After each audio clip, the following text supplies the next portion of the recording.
El águila, majestuosa e imponente ave que durante años ha sido símbolo de fortaleza y evolución. Y como el águila, en Dina estamos evolucionando.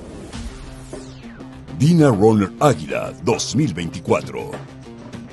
Nuevo frente de la unidad con líneas de carácter robusto que definen la nueva visión de Dina. Área del operador mejorada para tener una conducción totalmente confortable, ergonómica y de mayor visibilidad. Diseño frontal mejorado con amplio espacio para mantenimiento. La unidad está impulsada por un motor de 4 cilindros Weichai modelo WP4.6 Euro 5 con mayor potencia y mejora en rendimiento de combustible. Mejoras en el sistema eléctrico. Rediseño completo del interior de la unidad. Mayor confort para el usuario y estabilidad vehicular. Incorporación de estructura en defensa trasera. Y otras actualizaciones que hacen del Dina Runner Águila 2024 la mejor opción para tu negocio.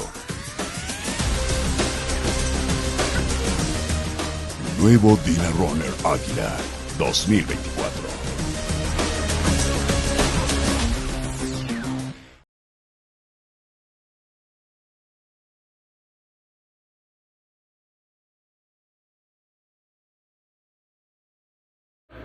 Continuamos con las actividades programadas para este día del segundo día del Congreso Internacional de Transporte. Para ello, a continuación, tenemos la mesa de diálogo, Retos del Sector Transporte al 2030, moderada por el maestro Miguel Elizalde, CEO de consultoría Mobility Sustainable en México. Lo acompañan el licenciado Elim Lubiano Heredia, director ejecutivo de la Cámara Nacional de Autotransporte de Pasaje y Turismo, CANAPAT. También el maestro Alejandro Osorio Carranza, director de Asuntos Públicos y Comunicación de la Asociación Nacional de Productores de Autobuses, Camiones y Tractocamiones, ANPACT. Y el licenciado Nicolás Rosales Payares, presidente de la Asociación Mexicana de Transporte y Movilidad, AMTM. Le cedemos entonces la palabra. ¿Qué pasó? Bueno, muy buenas tardes tengan todos ustedes. Primero que nada, muchas felicidades, Nicolás, por la organización del evento. Como siempre, todo un éxito y la verdad, muy interesantes todas las pláticas y gracias por la invitación. Gracias, Jesús, por supuesto, felicidades igualmente y gracias por la invitación de estar aquí con ustedes. Muy interesante el panel que tenemos el día de hoy, porque no solo es un panel de personalidades relevantes dentro de la industria y el sector autotransporte, sino también es de amigos. Entonces vamos a bromear un poco aquí con ellos.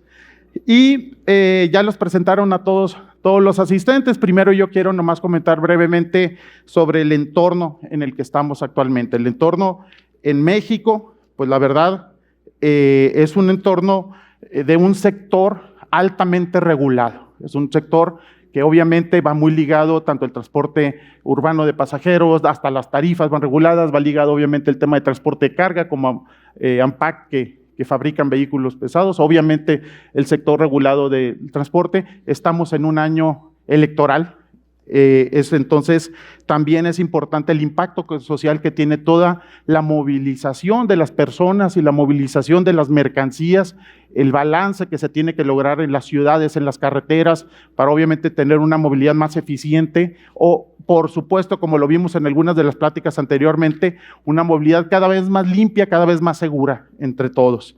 Sí tenemos, obviamente, retos todavía. ¿Qué puedo decirles a algunos de los que están aquí transportistas? El efecto de la pandemia, que en algunos, pues ahí inclusive se quedó su negocio, o muchas vidas lamentablemente.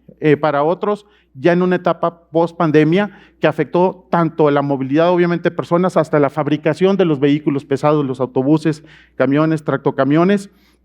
Tenemos una nueva Ley General de Movilidad y Seguridad Vial, este entorno en el que pues tal vez no vienen muy buenas políticas públicas. Ya han participado en muchos paneles, escuchamos el punto de vista de la visión al 2030 para los siguientes años por las autoridades. Estamos en un momento en que hay muchas inversiones por nearshoring. Eso atrae desde una mayor, esperemos nosotros, generación de empleo en los siguientes años. Por supuesto que movilidad de personas, también en transporte público de pasajeros, transporte de personal también, pero también tenemos grandes retos. Siempre el ciudadano va a exigir vehículos más limpios, más eficientes, más seguros, y sí estamos también en un entorno de inseguridad pues relevante que hemos tenido en los últimos años, pues asaltos desde carretera, mercancías, vandalismo en los mismos autobuses foráneos. ¿Qué digo yo de los asaltos en transporte público? Es decir, hay retos todavía enormes en este sentido, y a la par que tenemos que avanzar en la reducción de emisiones de los vehículos con las tecnologías. Entonces, sí es un entorno complejo, pues México como un país, pues en vías de desarrollo, con muy buenas perspectivas, digamos, para los siguientes años en términos de crecimiento económico, grandes retos también en todos estos aspectos. Entonces, nomás quería poner un poco el contexto antes de pasar con las primeras preguntas para cada uno de ustedes. Vamos a empezar ya con la presentación de cada uno. Empezamos con Lim Lubiano.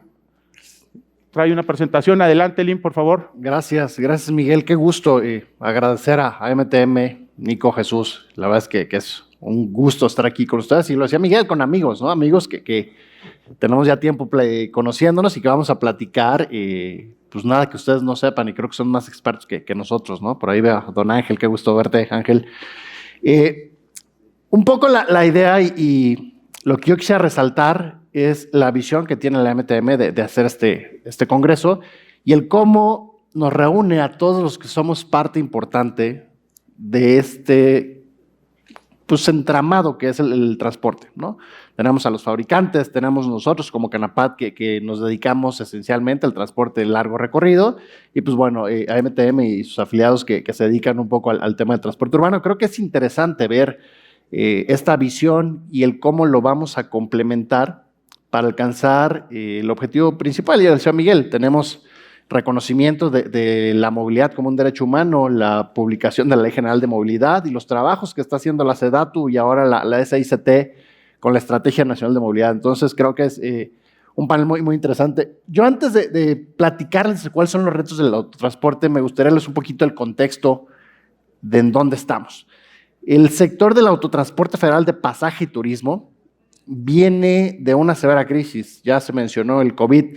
Mira, en 2019 traíamos un promedio de 3,749 millones de pasajeros. Es una bestialidad, es un mundo.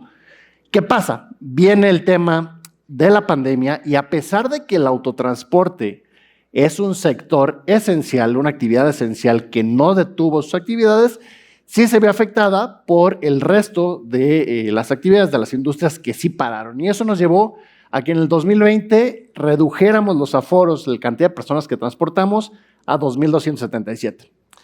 Nos tomó 3 años poder restablecer y poder llegar a las cifras que traíamos antes. Finalmente, al cierre del 2023, cifras de la SICT nos dicen que se movieron 3,785 millones de pasajeros. Entonces, estamos apenas en el proceso de recuperación, por ahí tienen la comparativa de cómo se había comportado el tema de los aforos.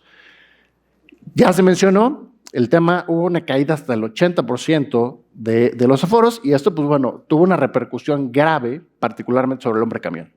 En el tema del autotransporte federal, y lo vamos a ver un poquito más adelante, la estructura que se tiene, sí hay grandes grupos que tienen flotas de última tecnología, pero también tenemos particularmente los que se dedican al transporte interurbano y al pasaje, que son hombre camión, y ellos tuvieron una afectación severa. Muchos de ellos tuvieron que parar y dejar de hacer sus actividades, ¿no? Trajo como consecuencia pues un sinnúmero de repercusiones, ¿no? Tema de déficit, el tema de endeudamiento, reestructura de créditos y demás. Entonces, pues bueno, estamos en un momento complicado. Nada más para poner un poquito el contexto, tenemos aquí el desglose, insisto, cifras de la SICT, el parque cómo está distribuido entre pasaje, turismo. Llama la atención que el turismo tiene 104,000 vehículos registrados, es decir, contrario a lo que nosotros pensaríamos que son los autobuses que hacen largo recorrido los que tienen una mayor flota, el tema de turismo y particularmente el crecimiento que están teniendo en automóviles y vagonetas o camionetas está creciendo de manera interesante. Creo que es una tendencia que tendremos en su momento que analizar y después tendríamos que plantear cuál es la regulación que se le aplicaría de manera concreta. El total de los dos servicios, las dos modalidades, nos lleva a que tenemos una flota registrada de 176,000 unidades. Pasaré muy rápido el tema de los kilómetros que se han recorrido. Y entramos al tema de la edad, enfocándonos un poco para platicar quizá cuáles son los retos, las perspectivas que tenemos al 2030. Pues miren, tenemos un tema alarmante. Al cerrar el 2023, la edad promedio de pasaje y turismo fue de 15.4 años. Por regulación, por ley de caminos puede ser autotransporte federal, la edad máxima de operación debe ser de 15 años. Entonces estamos ya sobrepasando la edad vehicular, con lo que trae aparejado el tema de riesgo de condiciones físico-mecánicas, el tema de desgaste de las unidades y una afectación directa al confort y a los servicios que se ofrecen. Si nosotros nos vamos a los autobuses, pues miren, estamos en 19.3. Entonces, es un tema que creo que se mencionaba. Viene un proceso electoral, habrá que poner el tema sobre la mesa, el cómo se generan las condiciones, los incentivos fiscales para poder pensar en un proceso de renovación y reactivación de la flota, ¿no? El tema de los permisionarios, yo les decía, tenemos pues, prácticamente el 50%, el 59% de los permisionarios son personas físicas, muchos de ellos hombre camión, y el 41% son personas morales. Entonces, tenemos que hablar o pensar en el diseño de las políticas públicas en materia de transporte de personas con esta dualidad. Es decir, no podemos enfocarnos y tenemos que tener muy claro que no todos los grupos empresariales tienen esa facilidad de acceso al financiamiento, ¿no? El tema de turismo, pues bueno, se decanta aún más, 61% son personas físicas las que se dedican a la prestación del transporte de turismo. Si nos enfocamos en la flota, pues miren, 77% opera con diésel, ¿no? Entonces sumemos esta antigüedad, 18.9 años, el pensar que el 77% de la flota actual es diésel, pues bueno, creo que nos plantea también un reto al momento de pensar de la renovación de la flota, la transición energética, cómo vamos a ir adoptando nuevas tecnologías cuando pues, el grueso de nuestra flota vehicular es antiguo y es a diésel. Creo que son algunos de los aspectos que a mí me gustaría aquí decantar. Y esto todo nos lleva, una vez que tenemos ya este breve, muy breve repaso de cómo está la conformación del sector, a plantearnos y a pensar en algunos retos. El primero, yo les decía, el déficit de conductores. Miren, de acuerdo a la IRU, tenemos un déficit de 70,000 conductores de carga y de pasajeros. Para nosotros, el número ronda cerca de los 15 a 18,000. Este déficit generado por la pandemia, porque pues, muchos de los operadores perdieron su fuente de empleo, perdieron su actividad preponderante, y también un tema que ha estado cobrando especial relevancia, que es la seguridad pública. Es decir, volverse conductor, tanto de carga como de pasaje, se ha constituido en una actividad de riesgo en este país, ¿no? Entonces, cada vez menos personas quieren dedicarse al tema de la conducción y pues bueno, tiene un impacto directo en la prestación de nuestros servicios. El tema del conflicto que se vive actualmente, Israel, Palestina, Irán, que hay pues un grave riesgo de que pueda tener una afectación directa en las cadenas de suministro, en el tema inflacionario a nivel mundial. Creo que también son algunas de las cuestiones que seguramente ahorita estaremos platicando. El proceso electoral, el más grande que tenemos registro aquí en el país. Se renovará, como todos ustedes saben, la presidencia de la República, gobernaturas, la totalidad del Congreso y muchos legisladores locales.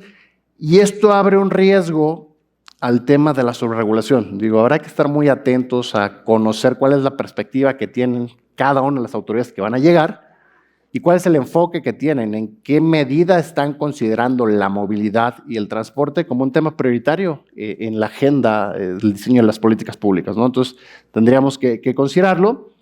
Y otro tema que también creo que en el mediano o corto plazo tendremos que estar discutiendo y platicando es el tema de la disponibilidad del combustible.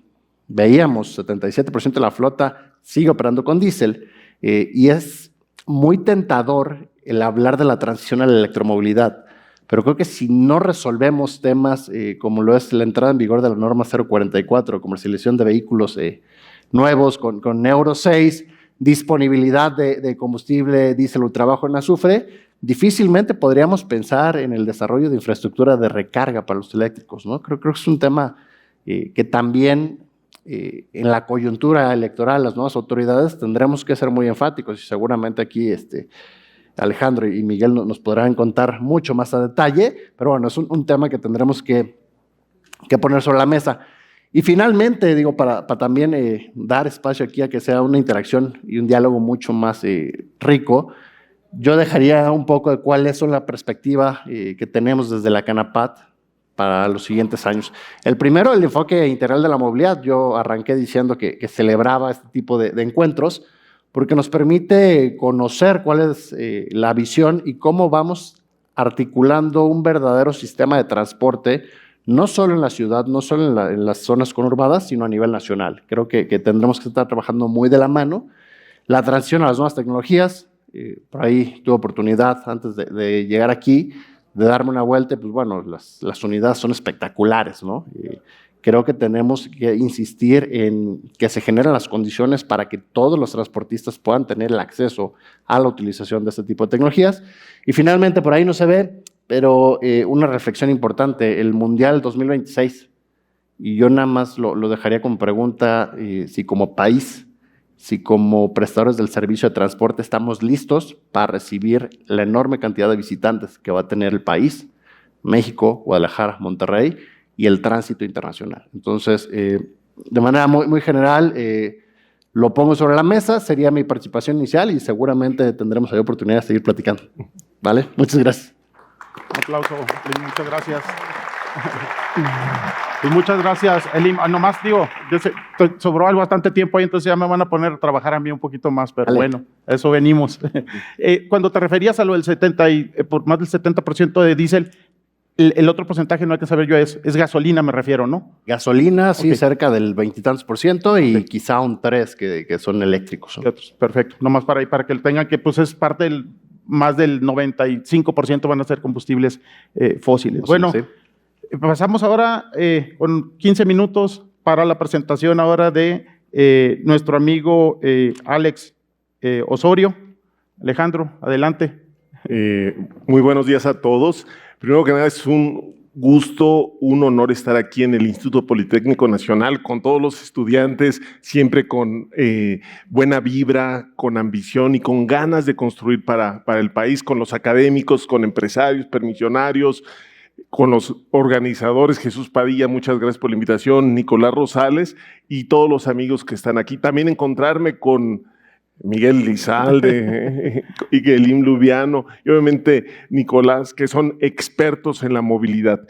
El día de hoy lo que les quiero platicar es los retos del sector autotransporte desde la perspectiva de la ANPAC, la Asociación Nacional de Productores de Autobuses, Camiones y Tractocamiones, hacia el 2030, es decir, el siguiente sexenio. Entonces, hoy estamos en una coyuntura muy importante de transición, de cambio, de llegada de nuevas autoridades, de trabajo con los equipos de campaña y en su momento con quien resulte ganador, con los equipos de transición para trazar esta ruta hacia una movilidad más segura, más amigable con el medio ambiente, más incluyente, que genere derrama económica, pero también bienestar social.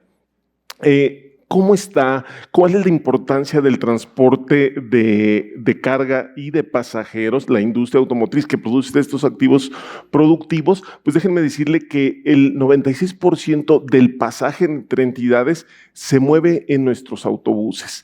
El 83% de toda la carga terrestre nacional se mueve en nuestros vehículos de carga, así como el 41% de los traslados de los trabajadores en zonas urbanas, el 27% de los estudiantes en autobuses para estudiantes, el 100% de todas las mercancías en las operaciones de reparto y distribución logística urbana en los propios vehículos que producimos, así como el 71% de todo el valor del comercio internacional. Esta es la importancia de esta industria. Todo lo que vemos aquí en este auditorio seguramente se movió en estos vehículos de carga y muchos de ustedes llegaron en transporte público que está funcionando. Y aquí afuera en los patios en el estacionamiento tenemos los autobuses, tenemos muestras de los autobuses de última generación que estamos presentando para conocimiento y para exhibición de las novedades que tenemos en la industria.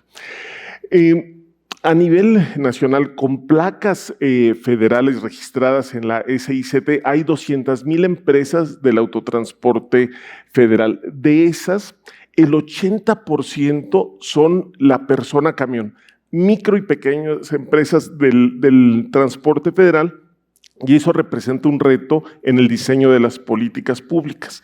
Sin embargo, solamente son el 23% de los vehículos. Entonces, hay una alta atomización en la base de la pirámide y eso nos va a representar un reto. ¿Cómo podemos avanzar hacia la renovación de la flota? Uno de los retos que tenemos muy importantes es la antigüedad de la flota. Ya lo delineaba el Lubiano.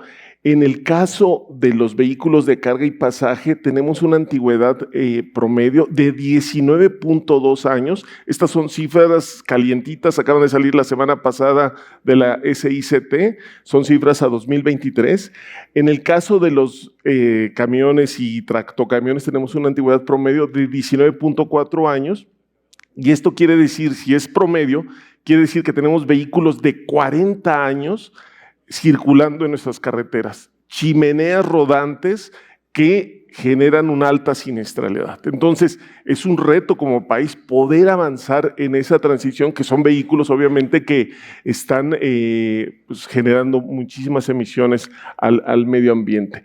Del otro lado, en el caso de turismo, pues con estos datos tenemos una antigüedad promedio de 18 años, que pues también, considerando que la edad reglamentaria es 15 años, imaginemos, hay casi 30, algunos de 36 años circulando en el país, generando un reto muy importante, pues en términos de una movilidad más segura, más eficiente y que genere también bienestar para quienes estén y eficiencia y productividad para las empresas que tienen. Este es un reto como país que tenemos que avanzar porque tiene implicaciones también para la salud pública, todos estos vehículos altamente contaminantes.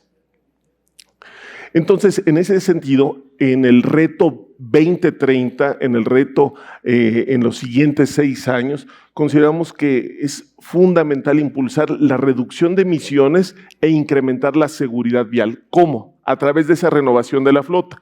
Entonces, necesitamos modernizar los vehículos de carga y pasaje en todo el territorio nacional. Tenemos avances diferenciados en diversos estados y ciudades, pero un reto también es la falta de información a nivel estatal. Son cajas negras, no conocemos el estado de las flotas a nivel estatal. Entonces, una de las líneas de acción es fortalecer o construir bases de datos sólidas, consistentes y transparentes en los estados de la República. Conocemos las cifras que les di, son de la flota registrada a nivel federal. No presentamos las estatales porque no lo hay. Entonces, se tendría que tener acceso a la información de esas bases de datos fundamental. Durante este sexenio estuvimos trabajando en la Ley General de Movilidad y Seguridad Vial, ya se aprobó hace 2 años, ya tenemos la Estrategia Nacional de Movilidad y Seguridad Vial, la ENAMOP, y está el proyecto casi terminado de la Política Nacional del Transporte Público. Creemos que son instrumentos de planeación positivos, donde todos los que estamos aquí participamos, hay que seguir avanzando, que no se pierda este esfuerzo, que por primera vez traza la importancia del transporte público, lo establece a nivel de ley, de una ley general con aplicabilidad en todos los estados de la República. Hay un proceso de armonización con las leyes estatales y tenemos que seguir avanzando en ese sentido. Indudablemente, el otro es la profesionalización de las micropymes del autotransporte para que tengan mayor viabilidad operativa y financiera y puedan mantenerse, ¿no? Y que sean negocios fructíferos tanto en el transporte de carga como en el propio transporte de pasajeros. Otro de los temas fundamentales es el impulso de tecnologías amigables con el medio ambiente y la transición a cero emisiones. La industria automotriz, fabricante de vehículos pesados, está lista, ¿no? Producimos ya, y de hecho, tanto para el mercado interno como para los mercados internacionales, vehículos con las últimas tecnologías. Nosotros estamos listos. Sin embargo, es fundamental tener el suministro y la infraestructura energética con independencia de la tecnología que se trate. Es decir, hoy la mayoría de los vehículos, como mencionó Elim, tienen fuente el diésel como energía, es diésel regular. Hay diésel ultrabajo en azufre que tiene 10 partículas por cada millón de azufre versus el diésel regular, que son 500 partículas por millón de azufre. Entonces, si avanzamos en esta transición, habría una reducción, un impacto muy favorable en términos de emisiones. Se habla, por ejemplo, de electromovilidad o hidrógeno. Pues es necesario desarrollar esta infraestructura también para avanzar en nuevas fuentes de energía. Y no solamente la infraestructura, sino también el suministro y generación de la fuente de energía. En el caso particular del diésel ultrabajo en azufre, es necesario seguir avanzando en el suministro en todo el territorio nacional y contar con la señalización en las estaciones. En este mapa mostramos, por ejemplo, en la zona verde, que es donde hay obligación para suministrar el diésel ultrabajo en azufre. Pero en la zona que está en anaranjado, ahí no existe la obligación para hacer este suministro. En azul están los corredores, los principales corredores carreteros. Y como vemos, hay zonas en los principales corredores carreteros que no necesariamente está la obligación de la distribución del diésel. Igualmente, en estas ciudades que están abajo a mi izquierda, ahí no hay obligación de tener DUVA y sin embargo son ciudades muy relevantes y algunas de ellas con una vocación industrial como León, Toluca, Saltillo, Lázaro Cárdenas, donde no está la obligación de tener este diésel ultrabajo de azufre. Otro reto también muy importante que tenemos aquí es la señalización. En las estaciones, en las gasolinerías, cuando llegas, no dice si hay DUVA o no hay. Entonces es en los tótems, ¿no? Entonces sería una gran área de oportunidad el poder señalizar dónde está este combustible limpio. Y déjenme decirles que hacia la transición hacia cero emisiones tenemos pues varios retos también muy importantes. Uno de ellos, pues lo dijimos, la propia edad promedio, la antigüedad de la flota, más de 19 años, el hecho de que tenemos 2 generaciones demoradas, así como país por la antigüedad de la flota, 2 generaciones demoradas en tecnología de combustión, vehículos de combustión. Entonces, ahí hay un área de oportunidad muy importante. Otro es la importación de vehículos usados, vehículos de carga y pasaje usados, que es una paradoja, siendo que México es productor y exportador de los mejores vehículos, resulta que mandamos parte de la producción a Estados Unidos y nos los regresan como vehículos chatarra, vehículos que ya no cumplen ni estándares de calidad ni de eficiencia y los regresan acá y se importan. Y esta cifra está creciendo, entonces es importante tomar en cuenta eso. Cada vehículo de estos que entra, pues afecta indudablemente en materia de emisiones, de seguridad vial y también pues tiene una incidencia en el propio mercado interno, ¿no? Entonces es un tema a revisar. Hablamos mucho y cada mes escuchamos electromovilidad, que debe de haber electromovilidad y que hay una transición a electromovilidad. En el sector automotriz hay 2 mundos, el de los vehículos, el de los autos ligeros, que tienen ciertas necesidades, capacidades y potencia en materia eléctrica, y del otro lado está el universo de los vehículos pesados. En este caso, para vehículos pesados, autobuses, tractocamiones, al día de hoy hay 0 electrolineras públicas, 0. Sin embargo, en cada mesa se habla desde expertos, políticos de la electromovilidad. Bueno, al día de hoy hay 0.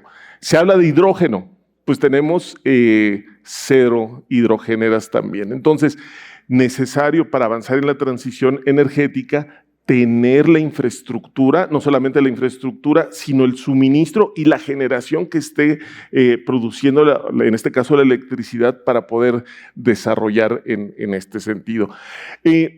Para la renovación, indudablemente es indispensable contar con instrumentos financieros de la Banca de Desarrollo Nacional, Internacional, de las propias financieras de marca, con presupuesto federal y estatal para poderlo hacer. Los países que han avanzado en la renovación le han metido lana, de lo contrario no lo vamos a lograr. Y obviamente el tema de la regulación, marco normativo consistente y coherente. Para finalizar, la ruta hacia el 2030 en el autotransporte, la modernización, el futuro del autotransporte cercano, pasa por estos 7 ejes fundamentales: renovación de la flota, menos contaminante, mayor capacidad, más segura, más digna, más eficiente y con vehículos con nuevas tecnologías. Pasa por el tema financiero, con incentivos fiscales, estímulos verdes, financiamiento público y privado, banca de desarrollo, chatarrización, proyectos bancables. Pasa por infraestructura energética, suministro, generación.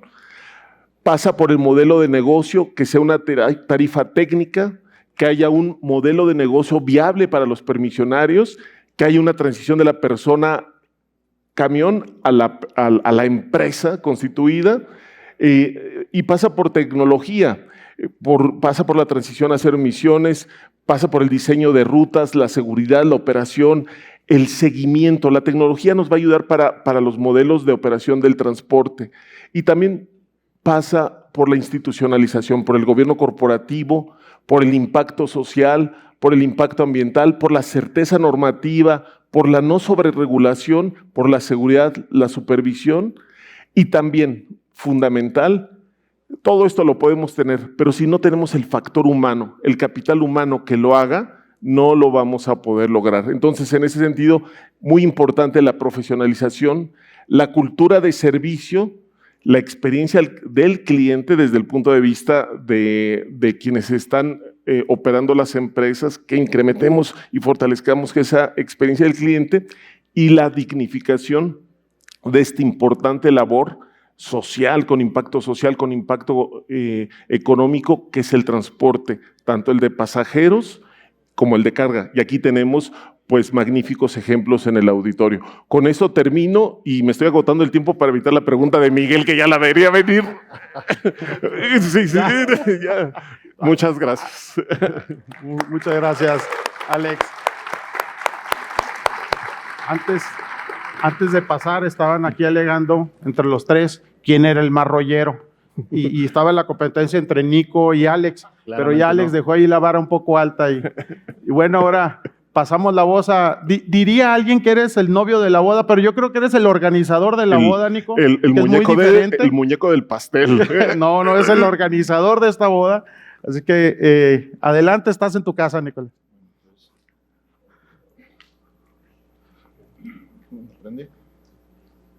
No. Micro. Bueno, ya. Bueno, pues es muy difícil porque ya hablaron de lo que iba a hablar yo, entonces es muy complicado dar o ahondar. Pero trataremos de darle un foco en el sector, específicamente de transporte público. Entonces me voy a parar para... No soy muy acostumbrado a estar sentado. Tenemos que hablar de que lo hemos visto durante esas presentaciones en el Congreso. El transporte público es más que un traslado. Es un factor de desarrollo económico, social y ambiental que repercute en el desarrollo de las ciudades y de las personas y en su calidad de vida. En ese sentido, tenemos que hablar que nos movemos principalmente en transporte público en las ciudades. Más del 60% se mueve en transporte público. Según la última encuesta Origen-Destino de hace ya 7 años, nos movemos más en transporte público concesionado. Cerca del 60% de las personas que se mueven en la Ciudad de México se mueven en transporte público.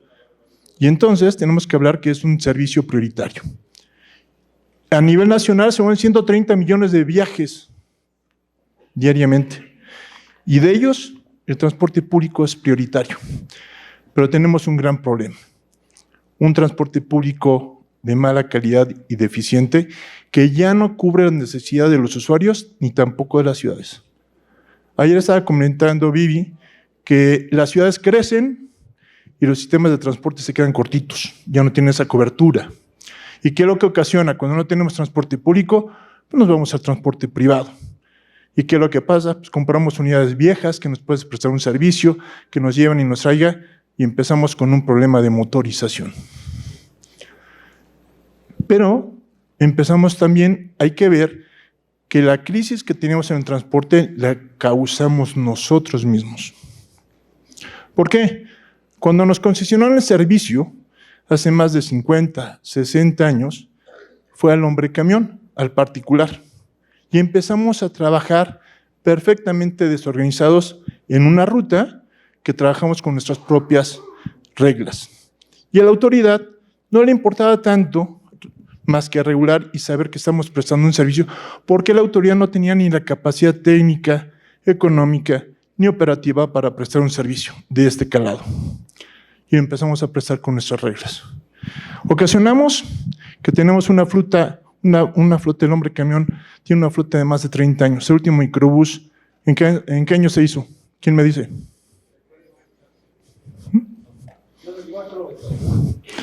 Tenemos 30 años. Y se han ido cambiando.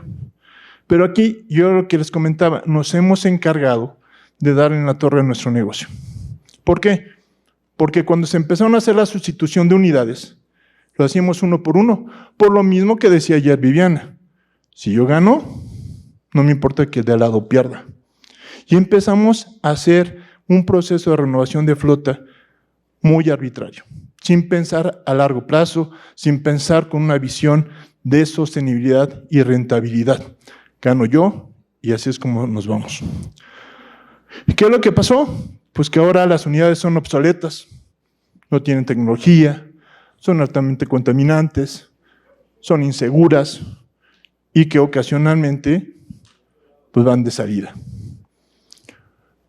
Son unidades pequeñas, de mala calidad de servicio, no tenemos ningún tipo de capacitación en operación. ¿Qué es lo que nos preocupa como operador de transporte público muchas veces? Que funcione nuestro negocio. Y lo que acaban de decir, no hay operadores, entonces buscamos que suba la gente a trabajar para ganar. Y lamentablemente no está funcionando ese modelo. Como consecuencia, pues no tenemos un servicio de calidad. Y eso ha ido en detrimento de nosotros mismos.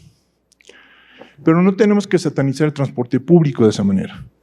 El hombre camión fue un modelo flexible, útil para las ciudades, para las personas, porque es barato, porque te paras, te recoge, te deja donde quieres. Y eso también implica que es un servicio que a la ciudadanía le funcionaba. Con el tiempo fuimos viendo que estas unidades se hacen viejas, ahora cuesta más caro mantenerlas y ya no es tan rentable. ¿Qué es lo que pasa también? No tenemos acceso a financiamiento. No podemos cambiar las unidades como quisiéramos. No tenemos ingresos más que una tarifa, que no es una tarifa técnica, es una tarifa político-social, como ya lo están comentando, que es necesario cambiarlo para tener un punto de equilibrio y poder tener la idea, o por lo menos saber cómo vamos a poder pagar esa flota que tenemos que comprar. Un modelo financiero viable. Tenemos el tema de que el transporte es un servicio fragmentado. Las personas gastan mucho en transporte público porque no hay una integración y eso ocasiona que la gente esté ocupando distintos medios de transporte en detrimento de su economía y obviamente de su tiempo. Tenemos la guerra del centavo por la competencia que les comentamos. La guerra del centavo implica directamente alta siniestralidad en la operación de transporte público. Más o menos, hay un estudio que señala que cerca del 18% de los siniestros son en el sector de transporte público concesionado.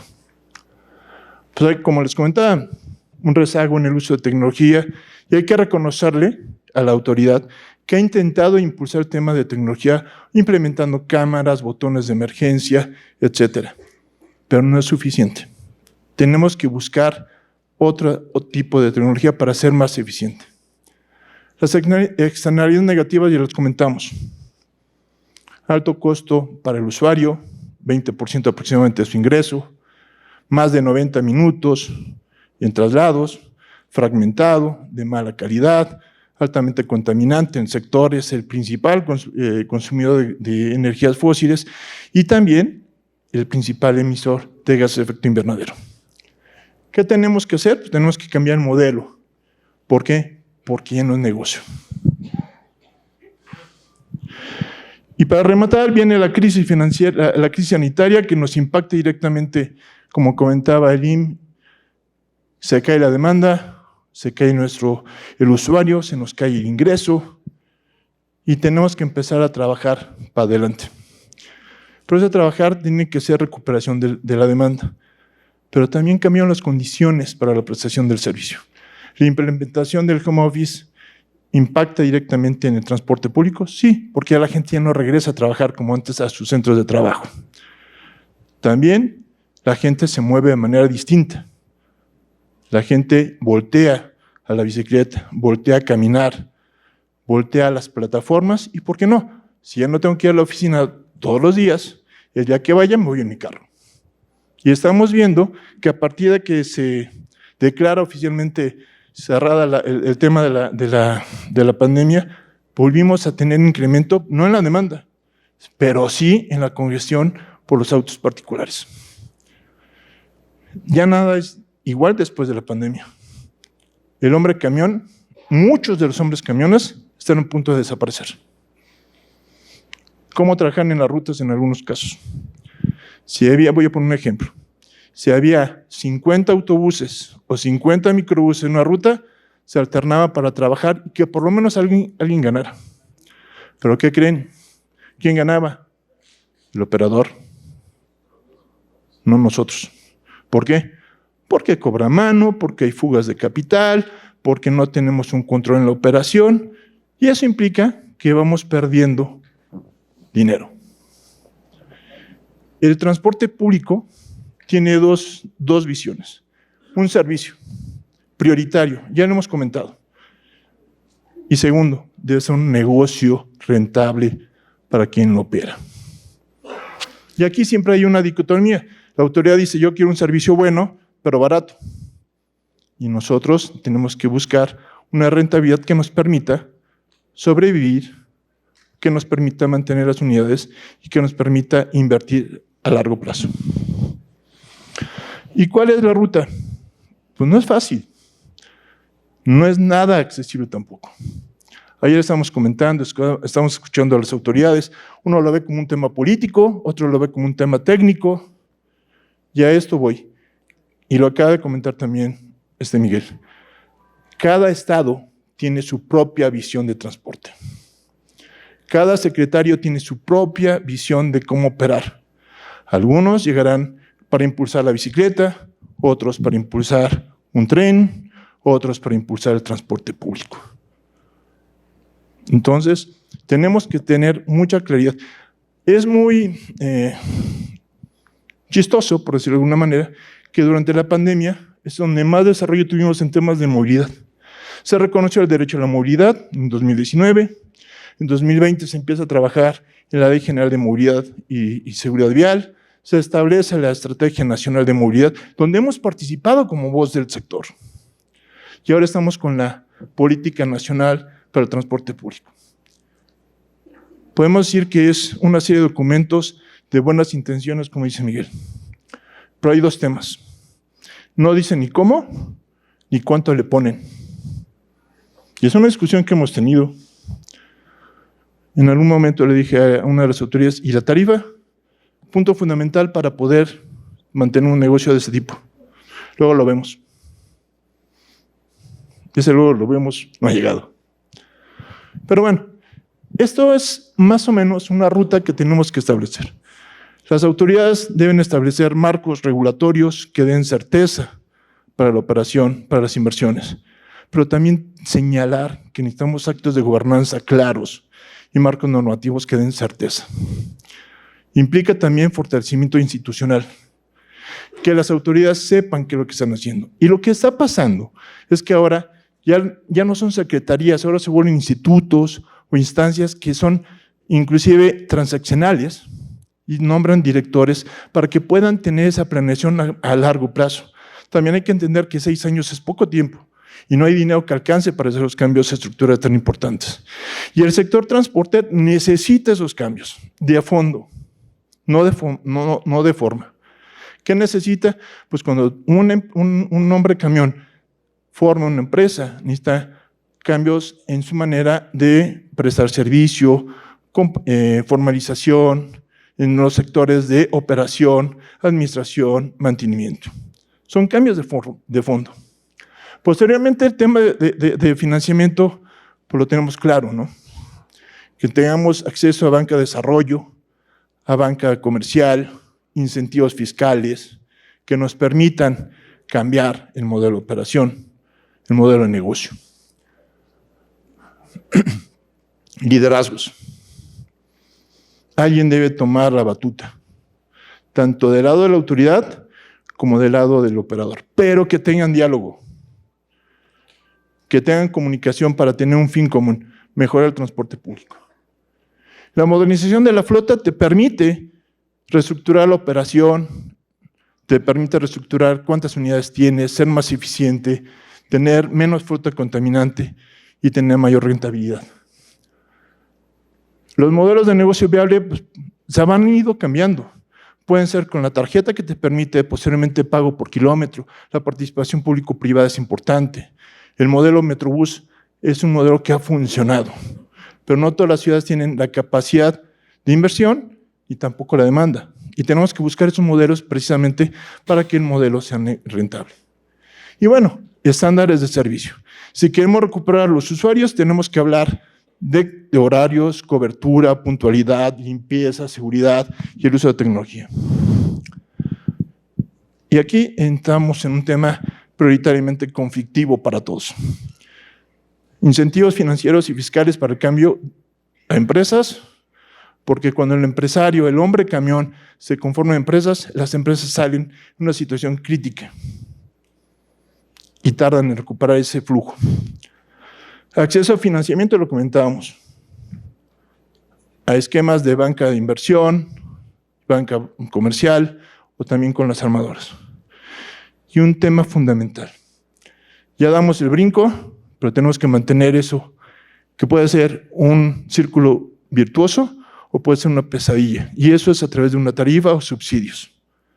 No podemos seguir operando con unidades muy caras, porque pagamos el desarrollo tecnológico. ¿Quién lo opera? Lo pagamos nosotros como operadores. Compramos la flota. Pero si no tenemos esa sustentabilidad financiera, vamos para una situación crítica a mediano o largo plazo.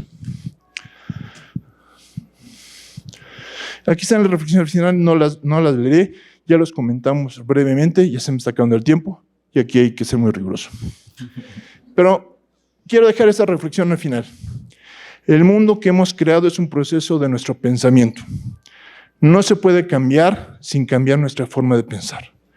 Si el operador de transporte público no cambia la visión, una de dos, seguiremos igual hasta acabar en la historia como un modelo de operación fallido, o podemos aprovechar esa oportunidad para mejorar el servicio y seguir prestando a futuro un servicio mejor para las generaciones, con incentivos muy claros.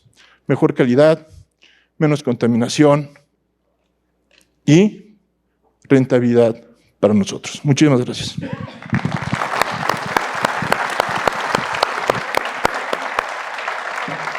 Muchas gracias, Nicolás. ¿Perdiste la apuesta? Sí. Saliste el más rollero de los tres, pero bueno. Recordemos que el nombre de este panel es Retos del Sector Transporte al 2030. Entonces, ahora vamos a hacer una pregunta de manera individual a cada uno de ustedes. La primera pregunta que vamos a hacer sería para Alejandro Osorio, y tienes 4 minutos para responder, Alex. Y sería, México es una potencia automotriz. ¿Qué te voy a decir a ti? En términos de producción, en términos de exportación, en el ranking mundial está en los niveles top 10 casi prácticamente en todo, tanto en carga como en pasaje. Entonces, con el enfoque que tiene eso de que México es una potencia automotriz, ¿cómo ves tú que vamos a estar en términos de producción, de mercado interno, de generación de empleo en el 2030? ¿Cómo visualizas que vamos a estar en el 2030? Lo menciono así, es pregunta similar para todos, es para ver hacia dónde crees que debemos de ir, qué es lo que se requeriría. Estás en el 2030, ¿cuál es la situación?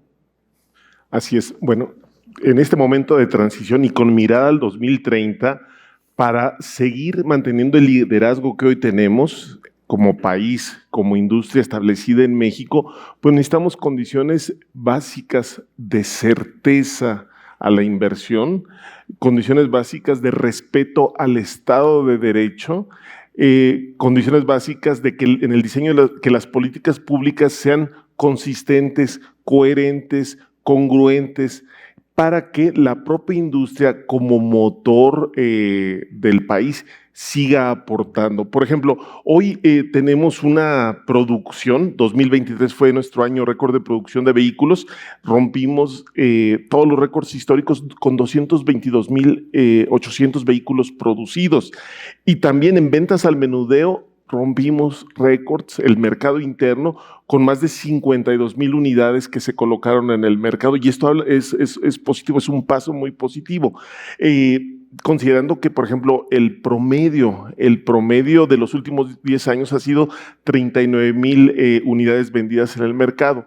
Y nuestra demanda potencial está con un estudio desarrollado en ANPAC con apoyo de la UNAM, siendo decirlo aquí en este foro, la demanda potencial de 67,000 unidades. Entonces, hacia 2030, Miguel, sería muy bueno, sería muy positivo si todas estas precondiciones que dije se cumplen, llegar a esta demanda potencial de 66,900 unidades, 67,000 unidades. Hoy estamos generando 28,000 empleos directos, 88,000 empleos indirectos, y con la expectativa del nearshoring y el fortalecimiento de las cadenas de suministro, esperamos que estas cifras se incrementen de manera sostenida, siempre y cuando se mantengan estas condiciones que son necesarias para el desarrollo de la industria y de todo el sector autotransporte. Y si también hay, como lo comentaba Nico, la inversión en el transporte como un bien social, como un bien que genera derrama económica y que mueva a la economía y a las personas. Y si se canalizan recursos en este sentido, se va a potenciar nuestra industria. Muchas gracias, Alex. Ahora una pregunta para aquí nuestro compañero Nicolás Rosales. Bien mencionabas el movimiento de millones de pasajeros diariamente en autobús y curiosamente, cuando no tienes un transporte eficiente, pues recurren tal vez al transporte público, el privado y todas las implicaciones que tiene todo esto, ¿no? Pero las grandes ciudades tienen algunas otras opciones.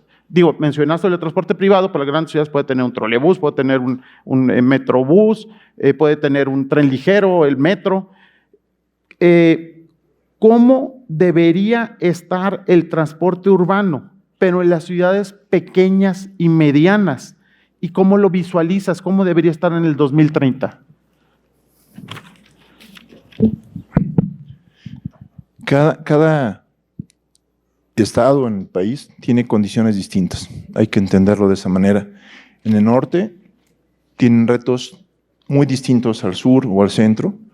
Podemos ver que en el norte del país hay unidades que lamentablemente pasan de los Estados Unidos a México a prestar un servicio y en vez de mejorar la calidad del servicio se entorpece, se deteriora. Necesitan aire acondicionado, no lo tienen. Entonces, tenemos que empezar a ver, en primer lugar, las necesidades del usuario. Planear un transporte junto o conjunto con las autoridades. Las autoridades tienen las buenas intenciones muchas veces, pero no les alcanza el tiempo, como les comentaba, y tenemos que empezar a impulsar esos modelos conforme a las necesidades locales. 2, creo que es fundamental la inversión, pero la inversión conjunta, la dispersión de riesgos, porque también tanto la autoridad invierte, pero también el operador invierte, y muchas veces no es proporcional ese riesgo, y es donde empezamos con grandes problemas. El marco o la certeza jurídica es fundamental. Y antes de empezar a correr hacia modelos como la electromovilidad, tenemos que dar paso a paso. Y me explico. El hombre camión tiene que cambiar a un modelo de empresa para poder tener acceso a financiamientos, tener acceso a nueva flota, operar de manera eficiente y buscar una rentabilidad que nos permita reinvertir a corto, mediano y a largo plazo. Si no tenemos un proceso en ese sentido, no podemos pensar en temas de electromovilidad. Lo comentaba Alex hace ratito. Cuesta trabajo poder establecer la producción del diésel Duba. Pemex se amparó hasta el 25, si no me equivoco, para poder producirlo. Entonces, ¿cómo podemos transitar esa tecnología si no tenemos la certeza de tener combustible? Combustible con esas condiciones, porque es lo que requerirán las unidades. Entonces, tenemos que empezar a ver cuál es el panorama. Pero también un tema que yo creo que para que el transporte público sea eficiente es no tener miedo a la tecnología.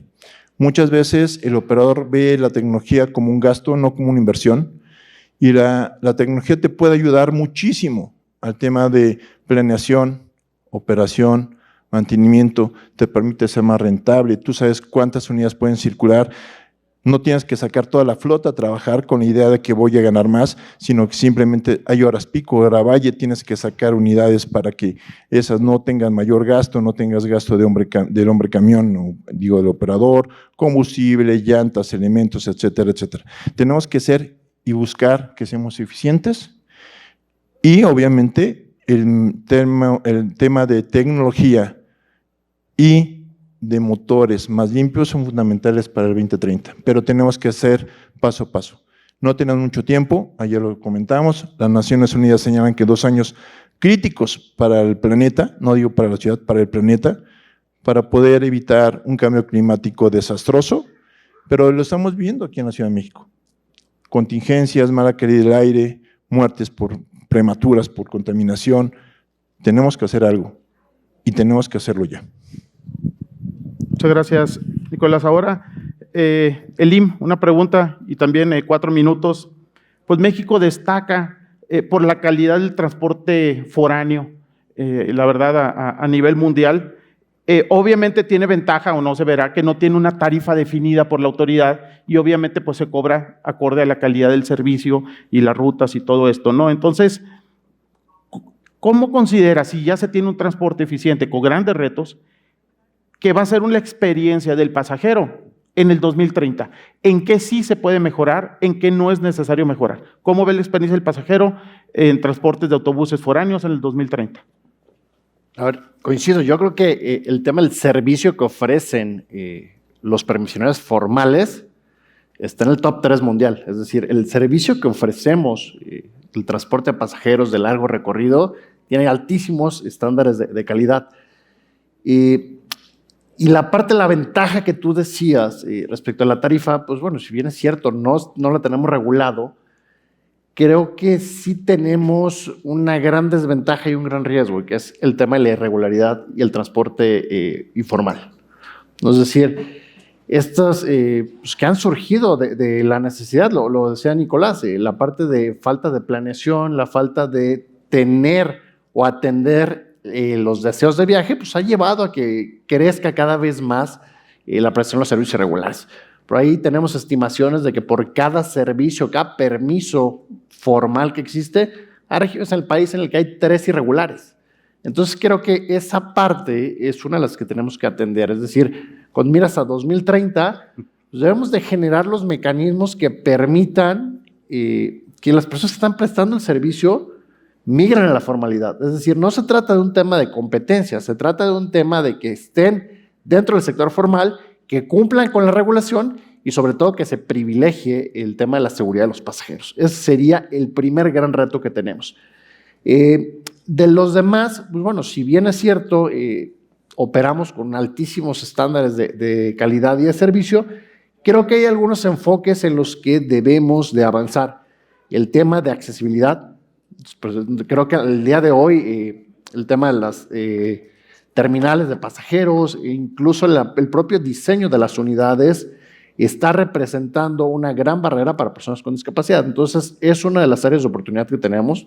Debemos de empezar a trabajar en este enfoque de accesibilidad, el tema de género, el cómo cada vez debemos de traer más mujeres al sector, profesionalizarlas, que sean parte de las empresas, es otro de los grandes retos que tenemos. Y bueno, también se hablaba, derivado de la pandemia, la experiencia de viaje cambió.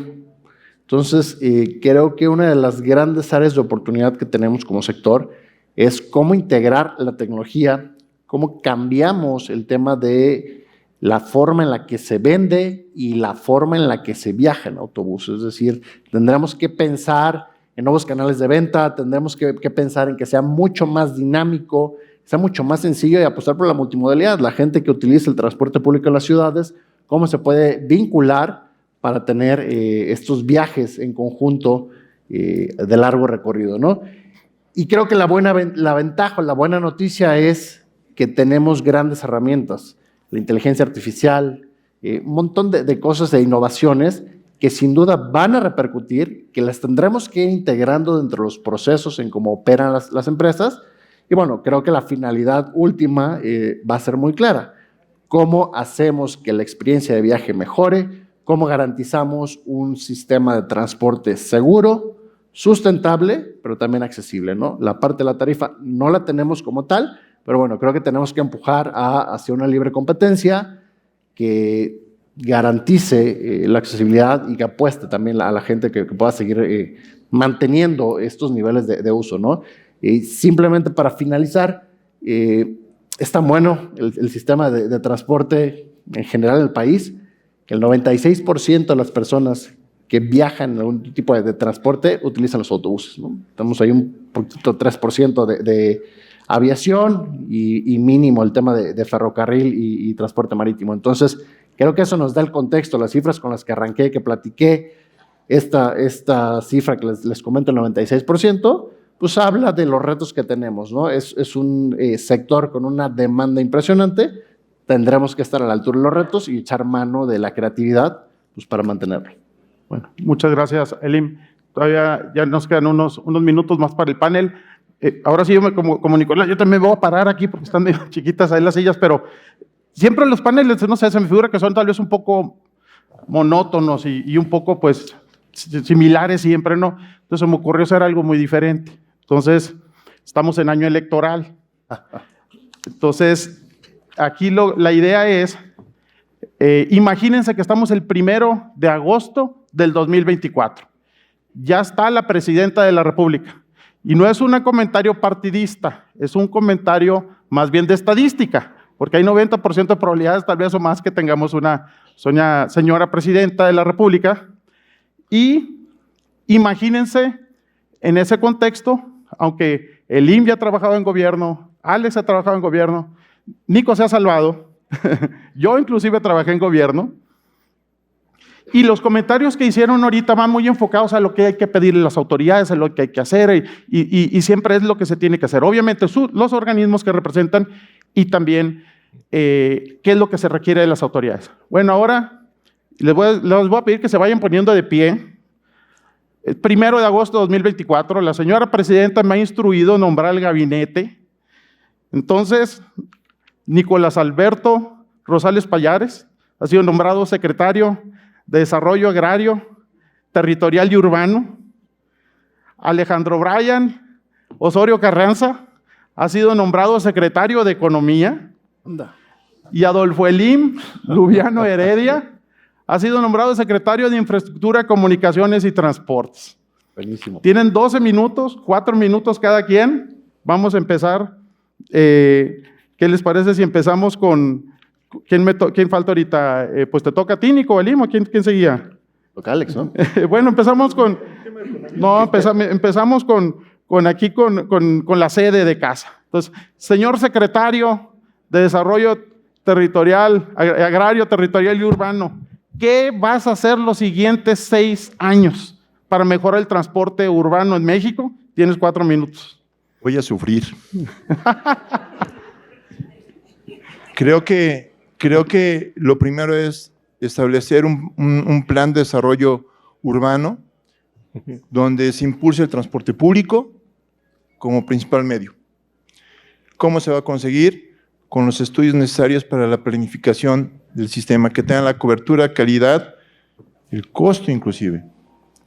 Tenemos que hacer que sea inclusivo, accesible, lo que conocemos, pero tenemos que empezar a planearlo desde el principio. Perdón, y aquí les puede pedir cosas al secretario de Economía. El secretario ya se dice, que tienes aquí enseguida, ¿eh? Vamos a quedar pelones, amigos. Ya estamos. Vamos. Es que no ha trabajado en gobierno, por eso. Yo ya voy, yo me incluyo. El tema La aquí buena es, vida. aquí el tema es tener un plan de inversión en el transporte público. Don Alejandro, vaya buscando dónde arrastrar dinero, porque es importante el tema del transporte público. Es un servicio esencial que impacta Es de directamente. economía, no de Hacienda. Pero tú Ya no hay peros, programa. ya no hay peros. Bueno, tú eres de Hacienda. No, yo soy aquí nomás el mensajero. Ok. Tenemos que ser muy claros que tenemos que invertir en un sistema de transporte eficiente. Y en este sentido, necesitamos el trabajo conjunto de Economía y la Secretaría de Comunicación, de Infraestructura, Comunicación y Transportes. Casualmente, nunca la Secretaría de Comunicación y Transportes se involucra en transporte público, porque nada más se encarga del tema foráneo. Ahora tiene que involucrarse. Tenemos que empezar a trabajar en una ley general de movilidad y seguridad vial, pero que sea muy actualizada a las necesidades propias de las ciudades. Tenemos que empezar a buscar los esquemas de colaboración interinstitucional con quien va a proporcionar la lana, con quien va a operar el sistema de transporte, como bien comentaba el IM, en el sentido de la integración. Estamos viendo un tema de un tren Maya que pues tiene que tener alimentación para que sea rentable, para que sea funcional, y tenemos que implementar esas redes de transporte. Segundo, tenemos que buscar que ese desarrollo urbano sea sostenible, es decir, que la gente esté en el centro de la ciudad y que no tenga que hacer esos largos trayectos para poder incidir que el transporte público lo ocupe la gente. Ayer comentábamos del tema de las ciudades de los 15 minutos, 20 minutos. Es muy idealista, pero tenemos que hacerlo más a las condiciones de cada ciudad. Reducir los tiempos de traslado para mejorar la calidad de vida, reducir la congestión para mejorar la calidad del medio ambiente. Tenemos que empezar a impulsar el transporte público para que sea accesible, inclusivo, pero también lo quiero dejar muy claro. Creo que es un reclamo del sector que sea rentable, que permita tener los instrumentos necesarios para que podamos seguir prestando el servicio. Entonces, tendríamos que empezar a establecer todos esos canales de comunicación interinstitucional, a hablar con los actores que son los transportistas directamente y poder bajar esos planes con un tema de financiamiento que permita tener sistemas a corto y mediano plazo con mejores condiciones hasta el 2030. Tendremos un periodo inicial de 1 año para poder estructurar esos planes y programas, pero tenemos que ir a empezar a establecer con esos esquemas de financiamiento y de integración. Muchas gracias, señor secretario. Ahora vamos a proceder con el secretario de Economía. Señor secretario, ¿qué hay que hacer? ¿Qué le pediría aquí a sus compañeros de gabinete? Y son hombres porque como tenemos señora presidenta, pues hay que balancear ahí. Gracias el favor que me hacen. A ver si la prensa no destaca que en el CIT hubo destapes de Elim, Nicolás Rosales a diferentes carteras del gabinete. Y como secretario de Economía abordaría el gran reto en 2 dimensiones. La primera, el mercado interno, el gran reto del mercado interno, y la otra dimensión sería el mercado exterior, comercio exterior y el ámbito internacional. En cuanto al mercado interno, hoy tenemos, señor jefe de gabinete, una gran oportunidad que brinda el nearshoring, la relocalización. Sin embargo, el nearshoring ni es mágico, ni es automático, ni tampoco se va a dar por generación espontánea. Se requieren las condiciones para detonarlo. Se requiere inversión, se requiere coordinación, se requieren recursos y se requiere la decisión política para implementarlo, para que el nearshoring sea en beneficio del mercado interno y de las industrias establecidas de todos los sectores en el país. y en ese sentido desarrollar las micro y pequeñas empresas que se puedan involucrar a todos los sectores que están que se podrían posiblemente potencializar con el nearshoring, por ejemplo, la industria manufacturera, la automotriz, la farmacéutica, y diversas industrias, bueno, que esas pequeñas y micros y pequeñas empresas puedan conectarse, puedan contribuir, puedan subirse a ese autobús, a ese tractocamión que significa el nearshoring, y para ello pues se requiere profesionalización, se le quiere dar herramientas a estas empresas. También la Secretaría de Economía tendría que llevar como cabeza del sector automotriz, en este caso de donde vengo, tomar ese liderazgo de coordinación, por ejemplo, en temas de electromovilidad, en temas donde vemos que se requiere coordinar todos los esfuerzos para poder avanzar hacia infraestructura que nos debe de proporcionar aquí el secretario Elim, ordenamiento territorial con Nicolás Rosales y las necesidades del pasaje. Entonces, una coordinación transversal en ese tema. En comercio exterior, seguir manteniendo a México como líder a nivel mundial en diversas industrias, seguir favoreciendo los tratados comerciales, impulsar los tratados comerciales. Viene la revisión del TEMEC y viene también el incremento del valor de contenido regional de 60 a 64% este año, y en el 2030 a 70%. Bueno, ese es un reto, pero es una oportunidad para desarrollar el mercado interno. Entonces, a la par de seguir siendo líderes a nivel mundial, invertir en el mercado interno y en nuestras empresas. Muchas gracias, señor secretario. Ahora le damos la voz, señor secretario de Infraestructura, Comunicaciones y Transportes. Tienes 4 minutos para platicarnos qué vas a hacer estos 6 años. Gracias. A ver, si yo pediría primero, pues necesitamos forzosamente al secretario de Hacienda aquí, ¿no? Está incompleto el panel, porque pues necesitamos que nos dé la lana, si no, pues se va a caer en buenos deseos. Pero bueno, ante la ausencia, yo lo primero que pediría es que aquí los señores titulares de las carteras pues estén en permanente comunicación con nosotros, ¿no? Creo que para que esto funcione necesita un gobierno que tenga ejes transversales y con los que podamos avanzar. Y retomo un poquito lo que decía Alex. Yo creo y estoy convencido que para que el nearshoring funcione, pues necesitamos el near people. Primero debemos de saber cómo llevamos a la gente a esos centros de producción, cómo vamos a llevar a la gente segura a estas fábricas y a estos grandes recintos que van a impulsar con el tema de la relocalización, ¿no? Entonces, creo que es fundamental el trabajo coordinado y que dentro de los proyectos, los programas de gobierno que se desarrollen, pues sí se tome en cuenta el componente del sector transporte. Por lo que toca a la Secretaría de Infraestructura, Comunicaciones y Transportes, yo creo que para poder avanzar, lo primero que se tendría que hacer es impulsar un programa de reordenamiento y de reemplacamiento.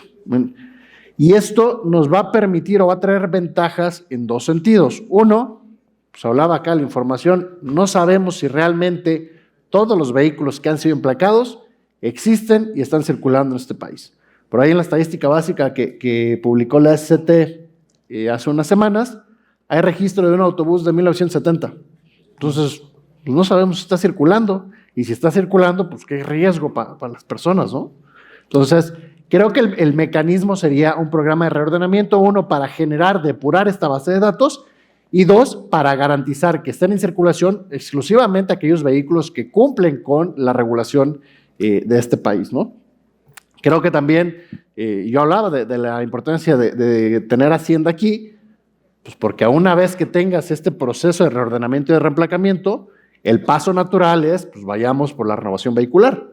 Todos aquellos que ya no van a poder estar circulando, pues deben de ser sustituidos, ¿no? Y entonces necesitamos el apoyo de la banca de desarrollo, banca de segundo piso, necesitamos el apoyo de las armadoras con esquemas financieros que hagan posible el tema de la renovación vehicular, y necesitamos un compromiso decidido de los transportistas por cumplir esta meta de la renovación vehicular.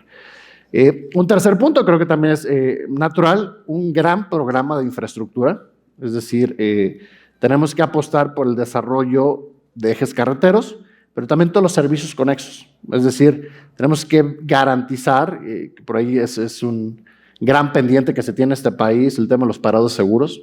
Es decir, cómo logramos que la gente, pues, tenemos una norma que establece los tiempos máximos de conducción y descanso, pero si no hay lugares en donde se hagan esas pausas, pues difícilmente la podremos exigir, ¿no? Tendremos que también pensar, ya se hablaba de la existencia y la disponibilidad del diésel del trabajo en azufre. Cuando migremos a la electromovilidad, pues tendremos que garantizar que haya infraestructura de recarga, pues, para que puedan funcionar. Si no, pues difícilmente estaremos pensando en la adopción de este tipo de tecnologías, ¿no? Y finalmente, creo que una de las cuestiones que, estando en la ST, trabajaría es una relación cercana con el sector. Es decir, los funcionarios necesitan conocer de primera mano la realidad, qué es lo que pasa en las carreteras. Y cerraría diciendo que si yo fuera secretario de Infraestructura, Comunicaciones y Transportes, tengan la seguridad que yo vendría al Congreso Internacional del Transporte, que iría a Expoforo y que iría a Expotransporte. Eso. Felicidades. No, pues un aplauso a los tres aquí. Bien, nada más un comentario. Aquí está en primera fila Ángel Molinero, con una sonrisa muy sarcástica, como diciendo no saben ni lo que quieren ni lo que se van a meter. No, pues quisimos hacer algo un poco diferente. Yo creo que ya se nos agota el tiempo, pero la visión era primero una parte de la exposición de los tres organismos, cuál es el contexto actual, la visión. La segunda parte, si se fijan, es cómo se ven en el 2030 y tal vez era como su carta a Santo Claus, pero la tercera era, a ver, no, ahora tú eres Santo Claus, cúmplelo.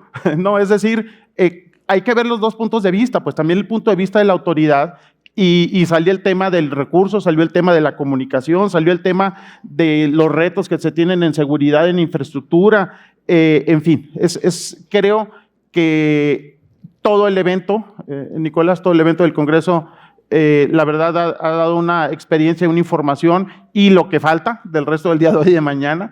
Entonces, solo pues para concluir con un fuerte aplauso a los organizadores y aquí a los panelistas por la participación. Muchísimas gracias a los participantes de esta mesa de diálogo que llevó por título Retos del sector transporte al 2030. Como muestra de nuestro agradecimiento, a continuación, el director de mantenimiento de Grupo CISA, Víctor Sol, les hará entrega de sus respectivos reconocimientos.